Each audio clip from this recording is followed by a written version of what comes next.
Good morning, good afternoon, good evening, depending on what part of the world you're in. Welcome to the TechCrunch Venture Outfitter Weekly. We've got live music coming from the live music capital of the world from Kevin Patterson. Thank you for the music in the, I guess we'd call it the green room and all that sort of stuff. But we're going to actually hear from him at the beginning and the end, a lot of these sessions and stuff like that. He's a gifted musician, an artist based here in Austin, Texas. And thanks for sharing your talent. We'll go ahead and kick things off. It's been an intense week, I know, for me and several other people. Today's Venture Outfitter, we're going to be talking to Mark Fox. We'll hear more about him very soon, but welcome to the Venture Outfitter. The whole idea about the Venture Outfitter is it's a program of TechCrunch to help outfit all the different things that are happening in your venture, and we'll go through a few of the things that are happening around that. Thank you to the team at DualWorks for sponsoring our studio. If you need co-working, Linda Blackman and her team are really great about catering to tech ranchers, just because she's been involved in Tech Ranch since Venture Force 17. We're now at like around Venture Force 50 if we were to continue to count. So she's been around for quite a while and excited to be here. Thank you for the sponsoring that. And let's see.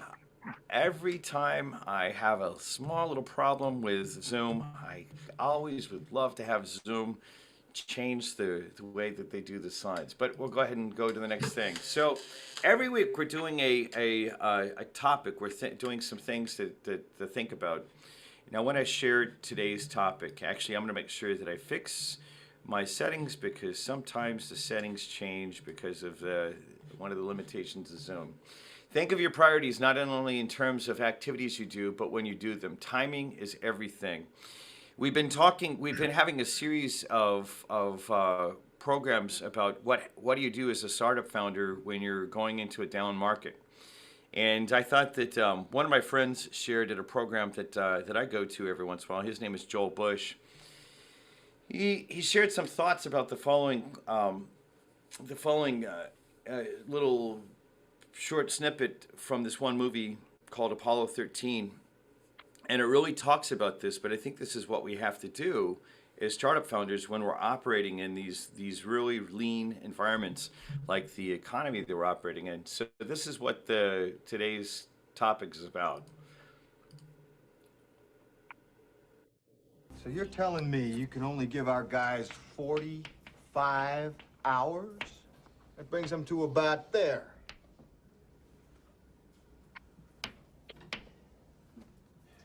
Gentlemen, that's not acceptable. Gene, we gotta talk about power here. Whoa, guys! Power is everything. Power is everything. What do you mean? Without it, they don't talk to us, they don't correct their trajectory, they don't turn the heat shield around. We gotta turn everything off. Now. They're not gonna make it to re-entry. What do you mean, everything? With everything on, the LEM draws 60 amps. At that rate, in 16 hours, the batteries are dead, not 45. And so's the crew. We gotta get them down to 12 amps. 12 amps? How many? You can't run a vacuum cleaner on 12 amps, John. We gotta turn off. We have to turn off the radars, cabin heater, instrument displays, the guidance computer, the whole smack. Whoa, guidance computer. What if they need to do another burn? Gene, they won't even know which way they're pointed. The more time we talk down here, the more juice they waste up there. I've been looking at the data for the past hour. That's the deal? That's the deal.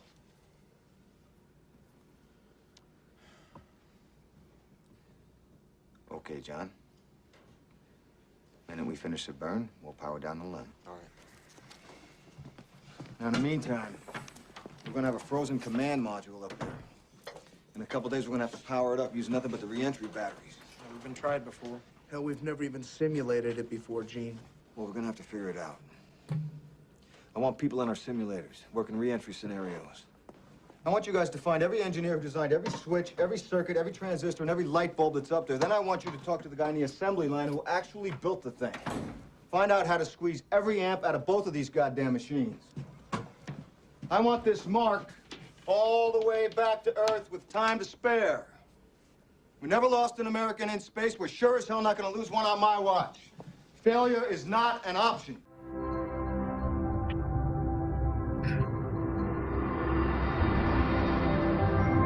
One of the similar quotes in there is, That's the deal. That's the deal. Part of the thing that I want to point to is the original knowledge of what we hear is, oh, okay, we have 45 hours to make this happen. Oh, wait, no, we got to do it in 16.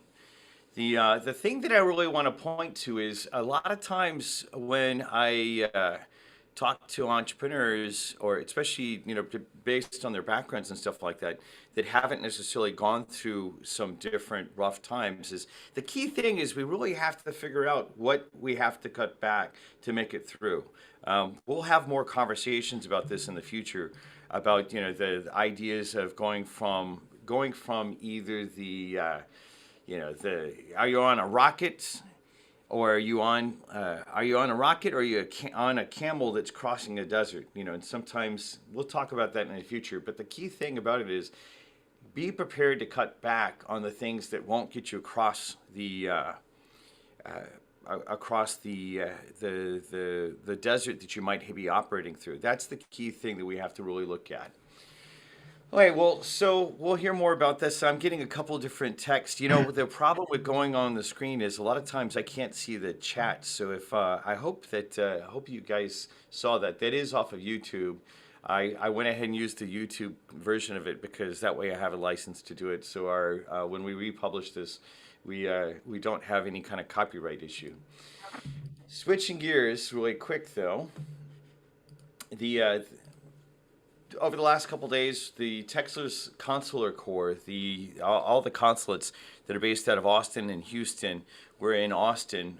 The Secretary of State of Texas had a program kind of opening up, how is Texas ready for innovation? How is Texas ready for all this international interaction?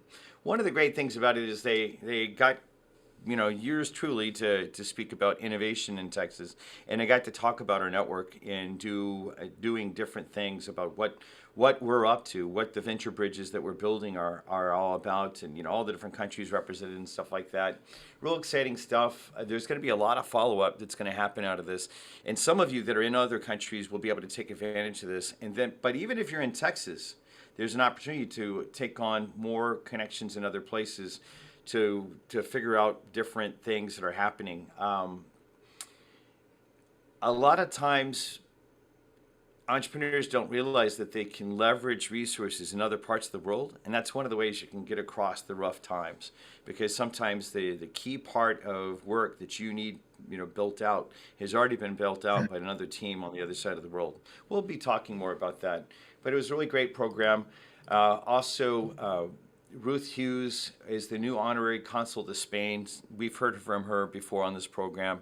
It's pretty exciting. She's a lobbyist in Texas, but she's also an attorney. She was the former Secretary of State here, and will be taking on more things. As well, Omar Zaki and myself got to meet the Honorable Vitaly Tasurek, the Consul General of Ukraine, yesterday. You might know that we've had, on 4 of these programs, we've had different things about what's happening in Ukraine. We heard from David Nichols last week on a short video that he posted into the community site about what's happening there.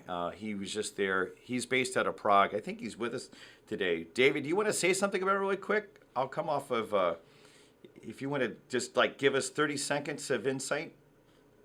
Okay, yeah, sure. It was a great Try to trip. put you on the spot, but we might as well. No, it's fine. I got a chance to travel with the Czech Republic on a Czech Air Force jet to Rzeszów in Poland, full of Patriot missiles everywhere, lots of U.S. Army and German Army personnel. Then into Lviv for overnight stay and business development activities. Got to see the city. Really, really great trip. So you were mentioning a little bit about what's happening on the startup scene there as well. Any insights that you can share with us real quick that the network would want to know about? Oh man, the situation is really grim for the Ukrainian economy. They are getting support from the government, like a lot. I think that, and that's coming from outside Ukraine. So USA is the #1 supporter of Ukraine at the moment. They're definitely ready to make business, but they're ready to accept investment. And I am definitely involved in that kind of stuff right now. But It's like they need money. They're ready to partner and rebuild their country right now while the war is still going on. And what I was told by the Ministry of Trade, and well, actually, it was the advisor to the Prime Minister here, who was at an event organized by the Ministry of Industry and Trade. But anyway, he said, now is the time to go to Ukraine, not when the war is over. If you want to get the right opportunities, you want to write the right partners, so you want to do something really effective, go now.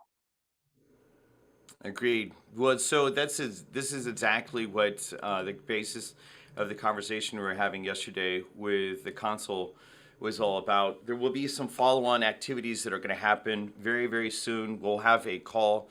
I believe it's been set up for Monday. If I know that David's interested in this, if there's anyone else that's specifically interested in being a part of the support effort for what's happening with our entrepreneurs in Ukraine, or if you don't even have connection with them, but you want to be a part of the, rebuilding the country, you don't have to physically go there. I'll be physically going there, but you don't have to physically go there to be a part of it. But let us know if you're interested in being a part of that. As a reminder, part of the TechCrunch community, what it is it's a group forming network.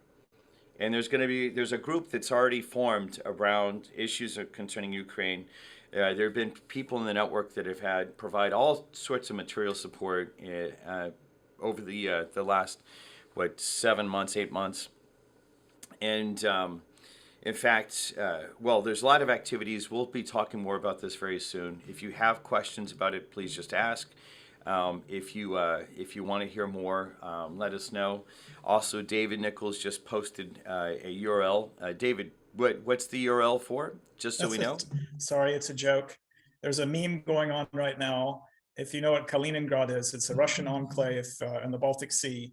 And there's a really big, and it's very, very funny for me at least, that the Czech Republic is going to annex Kaliningrad, which used to be called Königsberg. It was the capital of the Prussian Empire.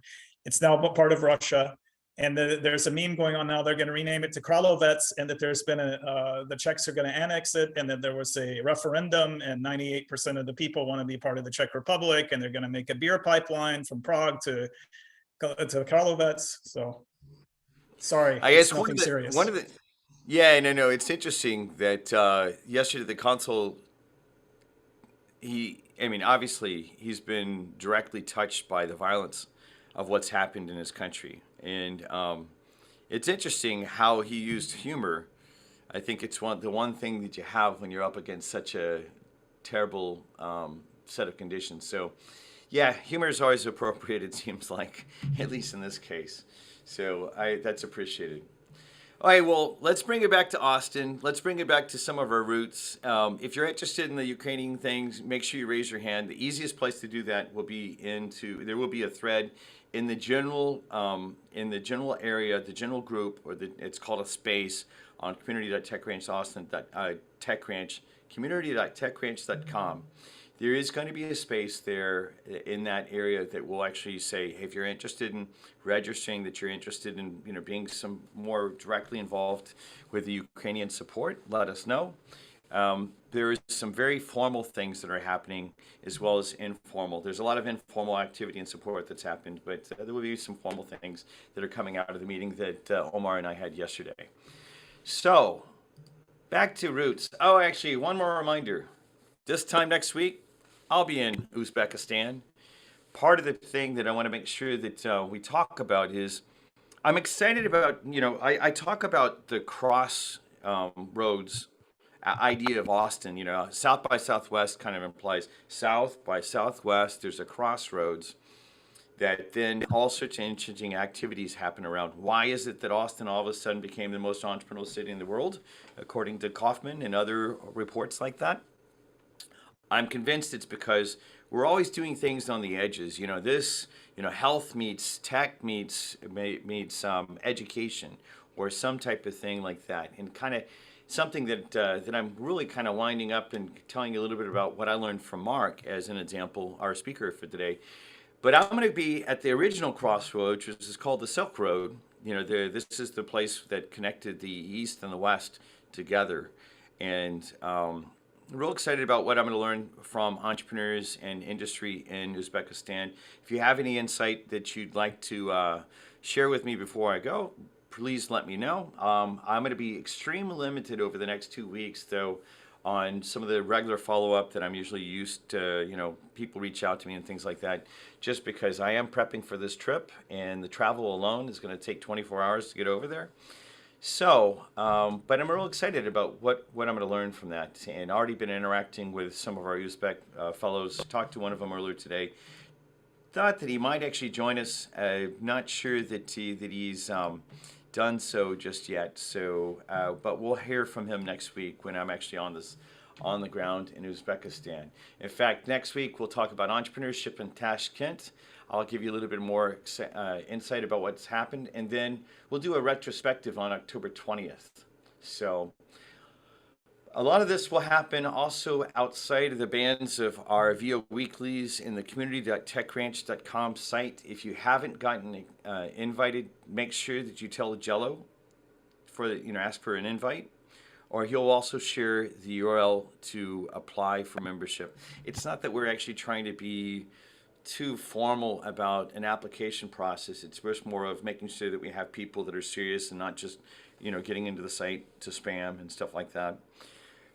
So that's all. I say it kind of jokingly, but kind of serious. The bar is really low, but there is a bar. We're here to build community.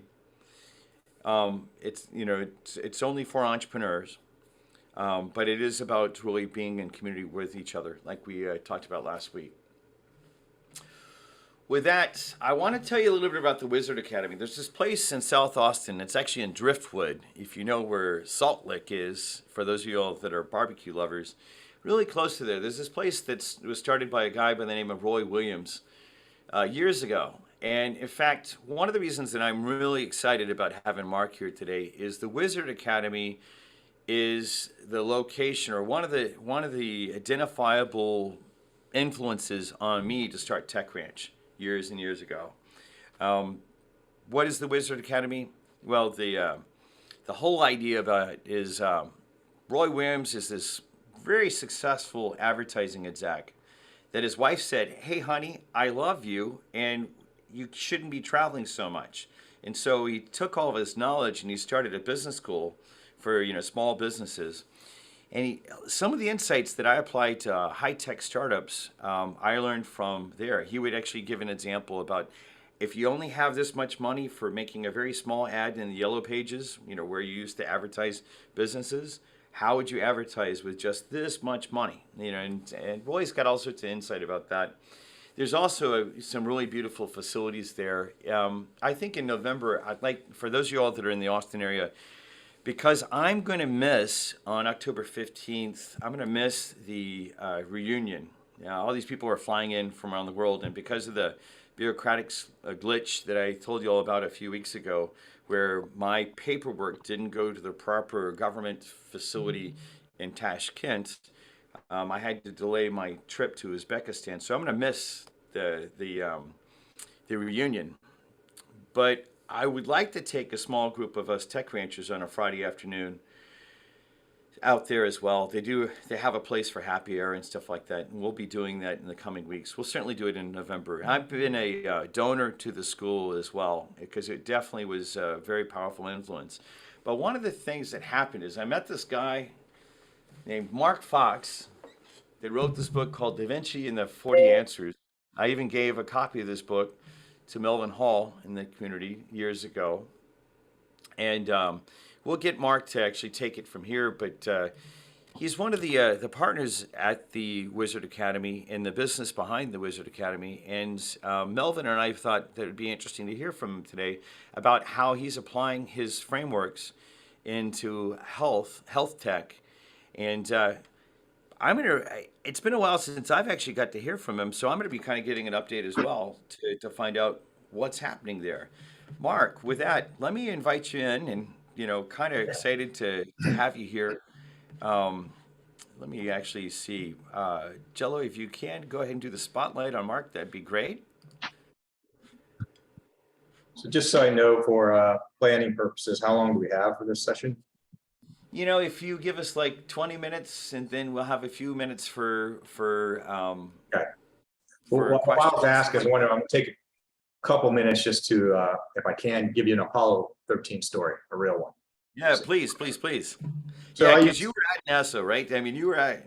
I worked for NASA contractors and stuff, but I worked on the Space Shuttle program. But Fred Hayes, who was a astronaut on Apollo 13, I worked with him when I first started working at the Cape. So you're looking at those movie clips. So here's a hilarious one in real life. It's in the movie. It's a very short clip that says they were dumping urine outside the capsule, and the controllers from Houston say, Apollo 13, quit making waste dumps. And then Tom Hanks goes, what? Said, he told us no more waste dumps. So what the astronauts heard in their head was, don't ever dump pee or crap outside the capsule again, right? So they're storing it in boxes and Ziploc bags. They're peeing and crapping in boxes with duct tape, making toilets and stuff, sticking them all in these shelves, and everything's, it's all freezing in there, right? So it all freezes up, and it's not horrible because it's frozen until re-entry.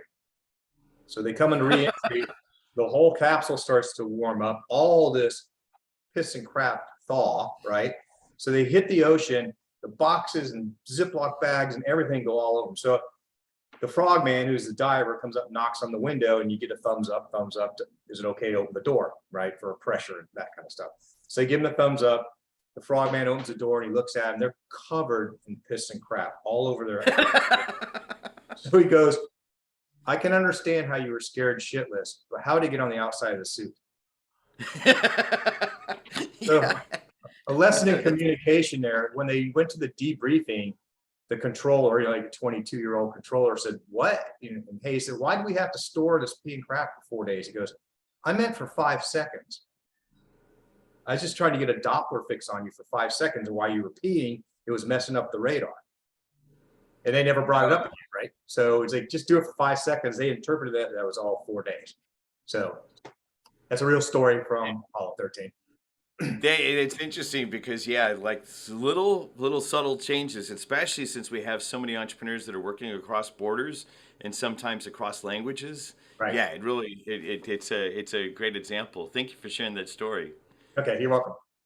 Cool. Well, let me put it in your hands. Thanks for joining us today, Mark. I really appreciate it. And if you do get to go out to the reunion, I send my best to everyone there. I've learned from you. I've learned from Roy. I've learned from at least a half dozen other people that we've then applied those lessons from small business into technology startups around the world. And so excited to have you here. And let me just get out of your way and just hand things over to you. Also coming out for happy hour or whatever. So the Da Vinci 40 Answers class that you brought up is like November 30th, December 1st. If you can't come to the class, I'll be there the day before, the day after. If you guys want to come one of those days to hang out together. So what were those dates again? It's November 30th, December 1st, those 2 days. All right, that sounds great. We will do that. And you want to do like kind of a preview of your class real quick while you're bringing up your slides? Nah. Like wait. Let them go look it up because I wanted to hear this part too. But it's all right. I'll give you the short version. Every problem in the world can be solved by 40 answers. It's called TRIZ. It's a Russian acronym.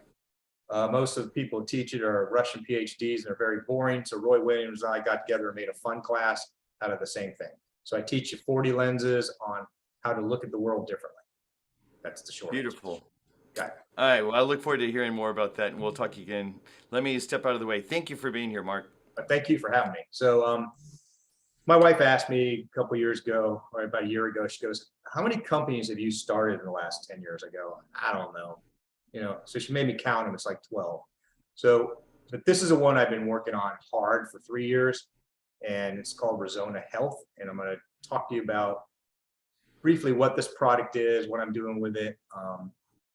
And I'm not making any money yet, but it's the most fun and exciting thing I've ever done in my whole career, period.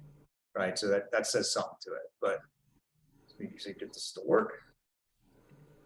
Okay. Can you guys see that? Okay. Yes, we can. Okay. So what this device is called, this is the latest one. By the way, just got this on Sunday. Okay. It's the first final prototype, and the real ones are coming in November, but it's called a PEMF, pulse electromagnetic field. It puts out a magnetic field. Okay. It's a super low energy. If you're familiar with a TENS unit, it's 1,000 times less energy than a TENS unit, which your brain's gonna go, well, then it can't work, but it does. So you can't really feel it. And it's for a bunch of different ailments that I'll show you. But what's awesome about it is there's no drugs and no boson. And I can explain what boson means later if you want to. But it's called it's under the category of an FDA general wellness device. And simply what you do is you just turn it on, you wear it with a lanyard like a badge at a conference, or you put it in your pocket, okay? And you just let it run its protocol. It's about, there it is, 2/3 the size of your phone. Well, this is the smallest iPhone out there, and that's how it compares, if that makes sense. It only weighs about 2.5 ounces. And you run the protocols about 3 to 4 times a week for 30 days. And then after that, if you need to, you can do a maintenance with it once a week or something.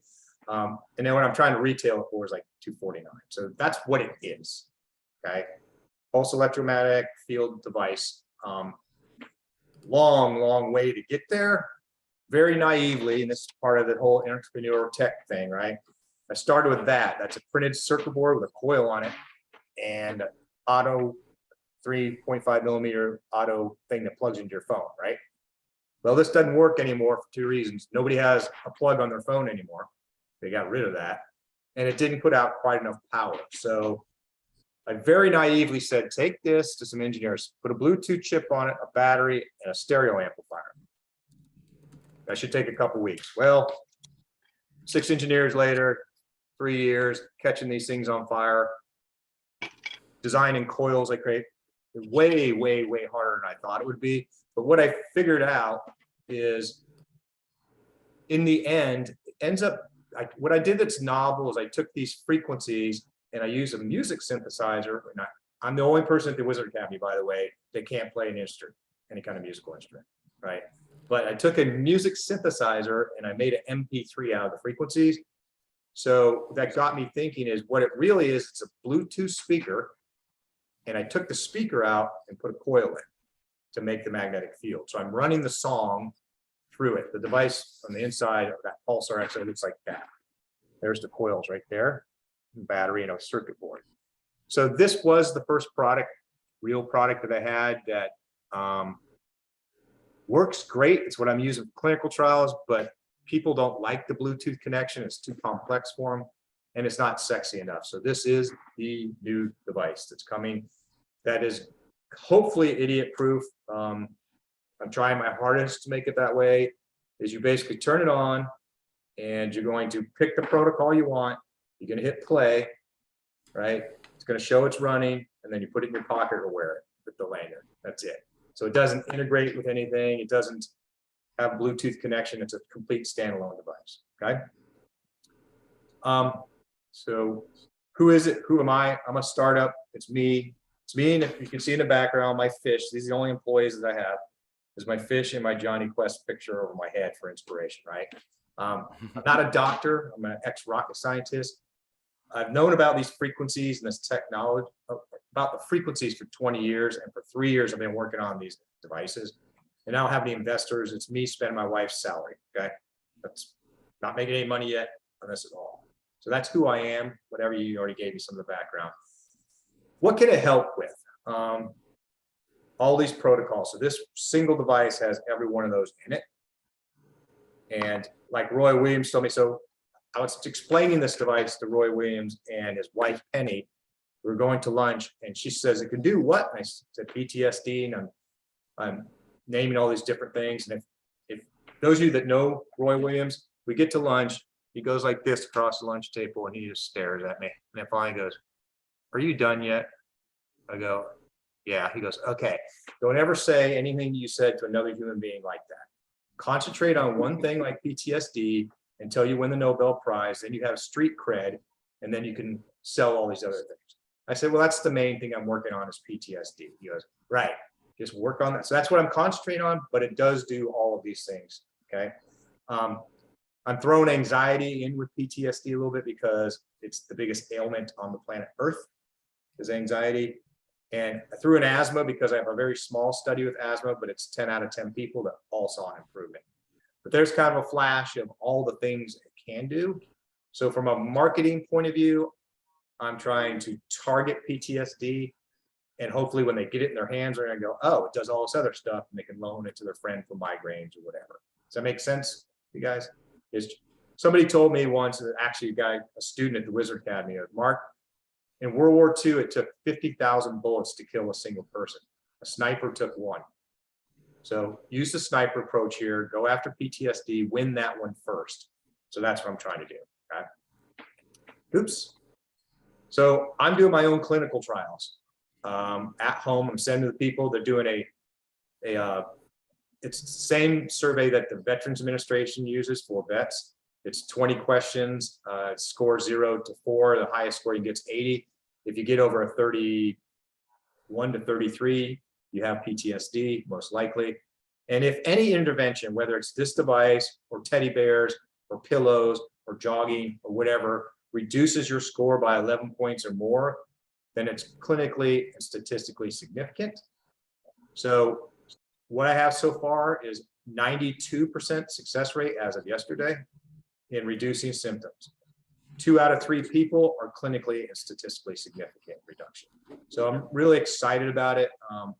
Like I said, you know, it's not selling these yet, but one of the things that gets me up in the morning, I've had 2 different vets and my friend's 6-year-old kid all call me and say they were going to commit suicide and decided not to because of this. If this doesn't put goosebumps on your arm, then you are not human. I had a 17-year-old girl get on a Zoom call with me and tell me, Mark, I have Tourette's. And because I have Tourette's, I've never had a date in my life.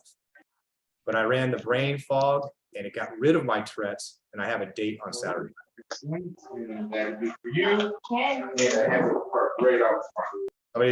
in the background's on. Okay, all right. So some of the background since Tesla's time, these frequencies have been around for over 100 years. Going way back 90 years is in 1934, and this is sad, but 1934, a thing called the Flexner Report, and it was pushed by Dale Carnegie. Dale Carnegie at the time was funding all of the universities on medical research. This report came out and said, if it's not drugs or surgery, it's illegal. And you're gonna lose your license, your medical license, and we're not gonna fund the university anymore. So all this electronic stimulation research got scrapped or thrown away. So all the research, almost all of it's gone. So where do these frequencies come from? In 1990, a lady, a chiropractor, found an old machine with a card in the back room of a practice that she bought. And it just said things like inflammation, 40 hertz, vitality, 117 hertz. So she started playing with it, okay? Over those 30 years, she's written a whole bunch of protocols, and those are the same ones that I'm using. But unfortunately right now, those devices are expensive and they're kind of being held hostage in clinical environments. So my goal is to make an affordable consumer device. So that's what I've been after, if that makes sense. So it's not new, it's been around since Tesla's time. And there's a reason, you know, Big Pharma doesn't like it because it's not a recurring prescription, right? And so that's part of the battle. It's alternative medicine, if you want to call it, or it's electronic stimulation, sort of, okay? But it's, like I said, it's 1,000 times less than a TENS unit, so the energy level is super low. How does it work? The simple answer is it's recharging your batteries. Okay, the cells in your body have an electrical charge, and it's been proven when that voltage goes down, you get sick. So what you're doing is recharging the cells in your battery, which is allowing your body to heal itself. And we know it resonates with the water in your body to transfer the energy, because if you're not hydrated, it doesn't work very well. So what I keep pushing on everyone is you got to have 4 glasses of water within the preceding 4 hours before you do therapy, or it just doesn't work that well. A thing called ATP, adenosine triphosphate, if I said the adenosine part right, it's the #1 thing that the cells in your body use for food, for energy, and it increases at 500%. So you're charging the cells, batteries, and you're increasing the food that they have there. So that's the explanation of how it works. Now, this is where I get into arguments with doctors and they don't like me at all, is when you try to say exactly how it works, nobody in the world knows how any drug works. They have theories, okay, but they've never proven it. In 3,000 years, nobody has ever proven how aspirin works. They have theories, and I'll even make this a simpler example. Everyone on this call has heated a piece of pizza in a microwave oven, right? So how does it heat the pizza? Well, the theory is you got a water molecule that's spinning on its own axis and it causes friction and heats up the food, right? Well, nobody in the world has ever videotaped or taken a photograph of a spinning water molecule, right? So the thing that I keep pushing is, as long as you're not hurting anyone, which that was my #1 goal, to prove that it wouldn't hurt anyone. #2 goal was to prove it's not voodoo. But relief before reason, just because you don't know exactly how it works doesn't mean it doesn't work. So as long as you're not hurting anyone, you get data to show it's real. Because I'm a scientist, right? I don't want to sell voodoo because this is obviously can be, you know, seen as voodoo, right? Because it's something that you're not used to. But the PEMF, the Earth puts it out constantly. If you took your phone right now, I'll do it for you real fast. There's a free app on there that measures pulse electromagnetic fields, okay? The Earth is at about 40 microtesla. You can see it real fast, but that white line at the top, right about 40 right now. That's the constant field that the Earth has. So you're engulfed in it all the time. The whole world is. So it's not like it's some new weird thing that's going to come after you. You've lived in it. History of the world's lived in it. Okay, beat that to death, but there you go. Charge your cells, batteries, and the membrane. Research, there's been over 600 peer-reviewed things. If you just go to PubMed and Google PEMF, you'll see it all. NASA's been using it for 50 years. They have to use it for bone density. So on the space station, if you're up there long duration, you lose too much bone density without it. And it's impossible to go to Mars without this because you would have no bone density by the time you got there. Cytokines are in blood or in your breath are things you can measure for pain. So we know from studies when you run the pain protocols, your cytokines will drop very fast.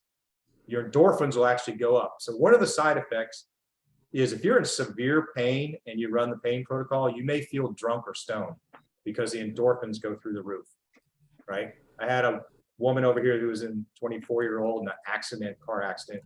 She ran the very first device I had, this super, super old one. And she started backpedaling and sat in that chair because she goes, well, I'm seeing double vision. So the first time you use it, if you're in severe pain, don't be driving. MIT, so you be delivered light, some other things I'll show you, but MIT stumbled by accident on 40 hertz, which if they would talk to me, I would tell them how to do it right, but they're not listening to me. But they have reversed Alzheimer's using 40 hertz, using these frequencies. They got $95 million of funding now for human trials. But so it's real. I'm doing my own at-home studies. In the last 2 days, I now have 2 master thesis students at Weber State University in Utah. They're going to be doing an anxiety study as their thesis using these devices. Okay. So the frequencies, again, I'm a scientist, and theoretically could be delivered a lot of different ways. Electrical current, magnetic field, light, vibration, sound.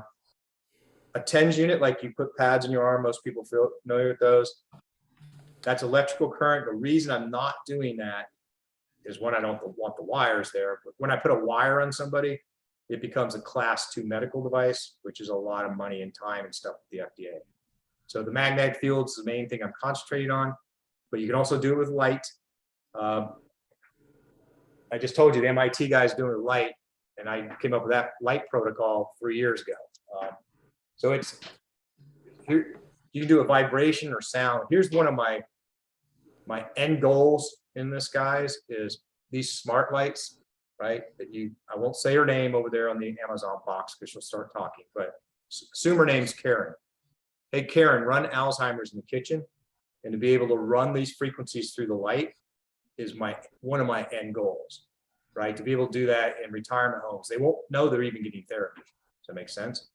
I would have this already. I could turn these existing lights into a medical device right now, except some genius engineer at Philips decided when you throw a light switch on the wall, he doesn't want the light to come on automatically. It delays like 1/10 of a second. or a hundredth of a second, and I can't get around the delay because nobody will talk to me. Does that make sense, Phillips? Because they think I'm a crazy person. But I could have it already with existing lights to be able to deliver it with light, which would be super cool. Do not repeat this. Everyone listening, raise your hand. Say, I promise, Mark, I won't repeat this. Come on, raise your hand, guys. Everybody, please, thank you. I can't afford the divorce, okay? Because I'm not allowed to work on anything with this right now from the finance person behind me, but I'm already doing it because it's going to look exactly like an Apple Watch. It's the same technology that's in here. And the bands will come off the watch and you'll be able to attach it to a dog. Because what I'm after is resonance frequency therapy is what I'm calling it for people and pets. So think of separation anxiety on a dog or allergies. Allergies are probably the #1 issue for dogs scratching all the time.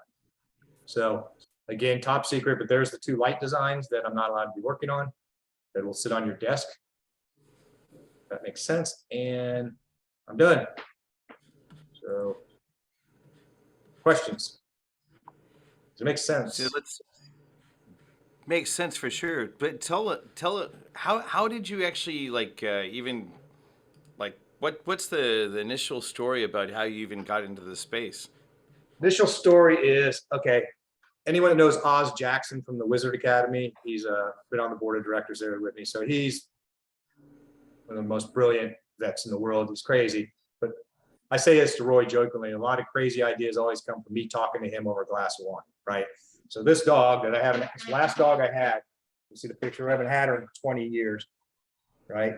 La Chienne, she got arthritis in her spine, and Oz goes, hey, there's this lady that's got this machine up in Oregon that can get rid of arthritis. I'm like, really? So I got ready to take my dog up there, and she got so sick so fast that we didn't get a chance to. So I knew about it for 20 years. As I said in the earlier slide, 20 years ago, I knew about this. Oz and I were talking 5 or 6 years ago about something else down in the kitchen at the academy. And I go, you talking about that lady with that machine thing? He goes, yeah. And I'm like, all right, I'm going to get back into that. So that's what I started doing. So I've gone to all of her certifications and trainings and everything. So all the frequency protocols came from her. But she doesn't like me at all because I'm not a doctor and I'm an entrepreneur trying to make something happen, right, with a consumer device. For example, I won't say her name. My device I'm trying to sell for $295. The one that she just came out with 3 weeks ago is $3,000. So Understood. 300 versus 3,000. So I'm like, I wanted, one of my main goals, guys, honestly, is I'm trying to get one of these to every soldier and first responder that suffers from PTSD for free. I mean, before I'm dead, I'm going to guilt somebody into funding that. And that's what I've been doing, is sending them away for free, the current devices I have. So that's how I got into it. Like I said, is like, I wanted to make a wearable of some type. And so that's this Vibe product, the one I have right now, is the latest result. So obviously, since there's the new technologies always have a lot of doubters. I mean, I've seen this myself in that I've been a pioneer a lot of times. Like one of my favorite stories to tell me is the year is 1995. Kevin Coyne's telling the whole world about this thing called e-commerce, electronic commerce, right? And we weren't sure if it was e-commerce or then uppercase C commerce, but I was actually telling people about it. It wasn't until after Dell had sold $2 billion of computers on software I started in my living room that people started believing me about e-commerce. So you're up against the doubters because this is you're pioneering stuff. No, it's definitely. How do you manage that? No, it's a challenge, right? But as I said earlier, it's not new technology. There are, actually, I didn't put that bullet in there. There's 6,000 PubMeds. There's 25,000 published papers on this technology. So it's not new at all, but it's not mainstream for all the logical reasons is pharmaceuticals don't. Okay, so who has all the money, right? Is pharmaceutical companies. If you don't know this, 75% of the FDA, the government's research funding, comes from Pfizer and the drug companies. It doesn't come from tax dollars. It comes from them funding it. There's a crazy story of how that happened, but they're not in the business of profit and loss to have a device that isn't a consumable, right? That's not a drug. So it's not mainstream because of that. It is, and your doctors aren't telling you about it. But if you had that in every doctor's office in the country and they said, this works, try it, they'd be doing it, right? So the whole thing of not being able to kind of get it, you can't get it reimbursed on insurance, and you're never going to get a code for that, or not anytime soon, right? So that's the big challenge. The other big challenge is, I just try, and you guys don't know this, Facebook in January won't let you run any ads that are around health. You can't say anxiety, you can't say PTSD, you can't say back pain, right? So you get banned on your account. So that's hard. And as you know, this is not a simple funnel. I got to do a lot of education because people aren't aware of it. My best chance is for Melvin or somebody that's used it to go tell you, hey, go try this, right? Because the people that are finding this technology in the clinical environment, they're broken, right? They've been in pain for 10 years. They've tried all kinds of acupuncture therapy, surgery and stuff. So when they wander into a clinician's office, they're like, sure, stick me with something, try something. But for the average person that's not aware of it, yeah, it's a super hard sell, which is, I'm tapping in. I mean, I've been at the Wizard Academy for 20 years, but I'm tapping to every smart person like you, trying to say, how do I market this thing, right? How do I get to alternative things? Yesterday, one example real quick, right? Aurora rings, right? They sold 500,000 of these Aurora rings. It's measuring your sleep stuff. It's like, okay, there's 500,000 people that believe in some magic, right? Because you got to believe in a little bit of magic here. But I didn't believe. That's why I said number 2 goal is I don't want to sell voodoo. I didn't try and sell any of these until I tested it for 2 years with people, right? Until I had that data, because I want to be able to stand behind it honestly and go, here's what people said about the thing. And so, yeah, it's a hard sell to market. I think I've sold 5 of them, Yeah, no, understood. It's super hard, but go ahead. I was just going to say, it's always interesting. As an example, one of the things that I've done for PTSD for myself is EMDR, eye movement desensitization and reprocessing, and it doesn't make sense how it works. And I can say in a similar kind of way, I've had that experience that it's worked. Well, So for PTSD, that's one of the least invasive ones, but it's not the most popular. The most popular ones are 2 horrible ones. One's injections into your spine, okay, for PTSD. And the second one is you got to go relive the incident over and over again. So if you had 4 buddies get killed in a grenade attack, that's the therapy, is go relive it. So you keep, both those are horrible, long term, right there. This is a passive thing where you're watching TV, driving your car, whatever, you give it a shot. So Understood. Well, so what are the next steps? Like what's next? And I know there's some questions that are coming up that in a little bit I'm going to go ahead and throw it open to a question or two from the group. for me, what are your next steps? Yeah, for next steps for me is I'm going to keep running the PTSD study forever, but I have enough data to show that it works statistically and clinically and all that stuff. My next hurdle is rubber hitting the road, man. I got to try and sell these. Is there a market to sell these or not? And that's what I'm at right now. Every day I'm talking to 2 other Wizard Academy friends or whatever. It's like, how would you sell this? And so far, nothing's worked. We've run all kinds of Facebook ads and YouTube ads. Nothing's worked yet, but I'm not giving up, right? So right before this call, I'm on landing page number 117, right, of different designs, trying to do something that converts. And we all know in marketing, the triangle, right, is the target who you're going after, the media, which isn't that important, but the message is the most important. So it's how do I get the message across to get people to try this thing? And I'll give them their money back. Obviously, I don't want anyone out there where it didn't work for me and not give them their money back. So I said I'm doing like a 30-day guarantee. I'll do a whatever guarantee forever. It's like I don't want anyone wandering around social media going, it's all voodoo, because they're already doing it, right? If I run a Facebook ad and get somebody attacked, people will attack me and go, you're crazy, you're an idiot. What are you doing? It's all quackery. I've heard the word quackery, a million times. Like, well, go read some of this. Did you read any of these studies? The answer is no, because they don't want to. So yeah, that's the next biggest challenge is, can I go sell these and be able to pay for them and stuff, and be able to, again, I'd love to be able to, you got to make money, be able to make noise, right? Roy Williams and I talked about that. I got to make money and make noise so people know about it. But yeah, at the end of the day, if you guys don't know the statistic, there's 22 vets, okay, 15 first responders, 5 medical workers, 2 active duty, 44 suicides a day, 44 a day.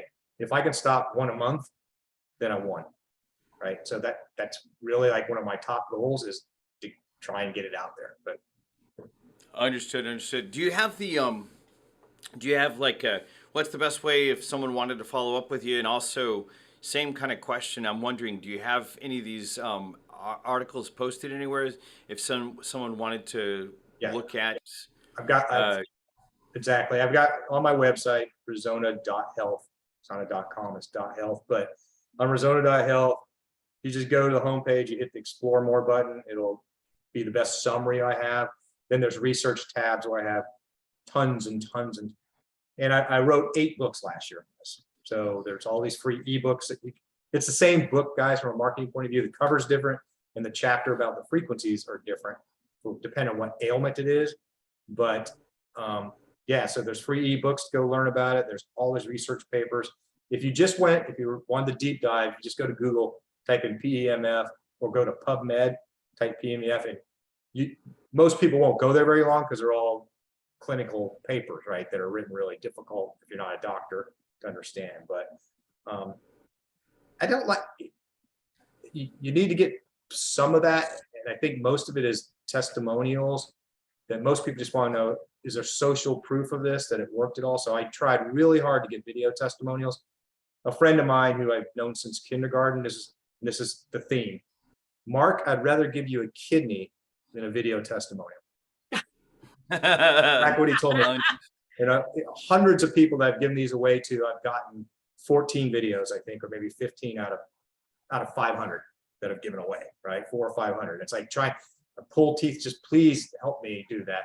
Melvin gave me one today, by the way. So I think I have 15 now, right? Something like that. But yeah, it's hard, but just the social proof of, like, you know, and there's still a piece of me, guys. It's like, this can't work, but it is, right? I mean, I'm a rocket scientist. Like, oh, you can't really feel it. And I don't know. In the magnetic field, it's not very strong. It's like, but the data's showing it does work. So.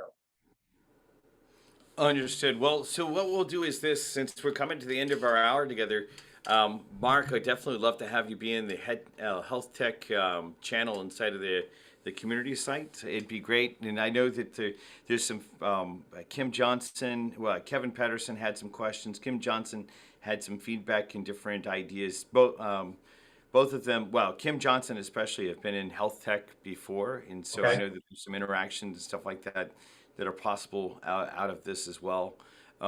Any last final words that you'd like to say? Yeah, maybe, Melvin, maybe you can put that in the chat. Just put the email, info@resona.health, and email is probably the best way for anyone to get a hold of me. Yeah, Resona is spelled RESONA.health. Yeah, Resona is short for resonance.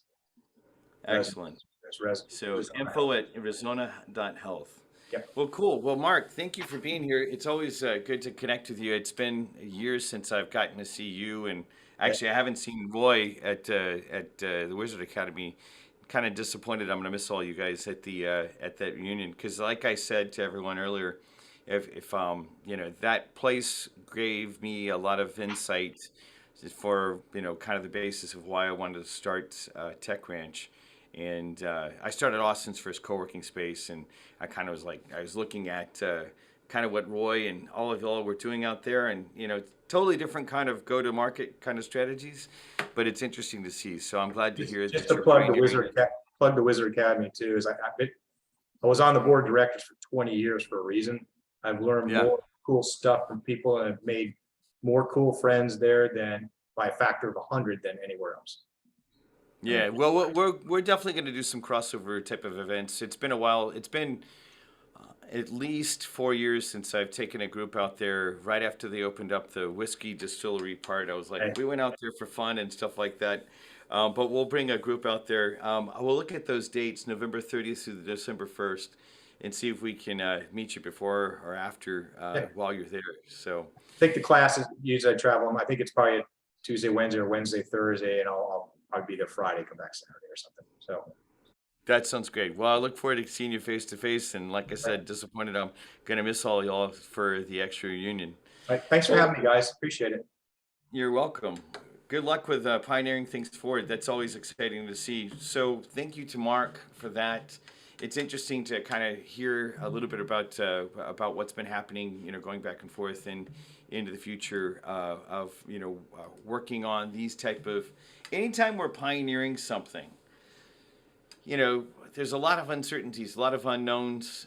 It's always interesting to do. I know that I've gone against the grain in my career so many times, and it's interesting, especially when the grain might be a multi-billion-dollar, well-funded other company that you're actually having to come up against. What we'll do is we'll go ahead and start bringing things to a close today. Just a reminder, next week I will be in Uzbekistan. We will have this program. It'll be 9 o'clock at night, but I'll be there with a group of entrepreneurs sharing with you kind of my first couple of day, two-blade blush of what's happened. I get on the flight on early on the 11th. So, and then the week after, on the 20th, I will have come back home. It'll be a very short trip especially going all the way from Texas to Central Asia. And I'll be sharing a little bit more about what I learned from the Silk Road. I'm real excited about it because I think that if we have that historical perspective of what's possible, what happened in thousands of years ago, hundreds of years ago, what happened there? What is it that started the Enlightenment did not start in Europe, it started in Central Asia. And so it's interesting to have the perspective about what might be possible from there on out, what we can learn. With that, we'll go ahead and start bringing things to a close. If you're not on our email list, our mentor list, our country manager list, shortly we're going to actually add the link to joining or applying to join the community. Again, when I say apply to join the community, it's not to count anyone out other than spammers. So if you're interested, Jello will continue to post the link to the community site. If you haven't already gotten that, please apply so we can get you in there. And we're going to really start driving activity around that, just because it really seems like I've already seen from the EdTech Ventures a lot of interactions and stuff like that. So with that, as we come to the close today and finish up our interaction, it's always an honor to be here and to be a part of a group of entrepreneurs that are driven by vision and values, going against the grain, driving new things in the world. Let's go change the world for the better together. Thank you all for today, and we'll see you again soon from about 7,000 miles away. Goodbye.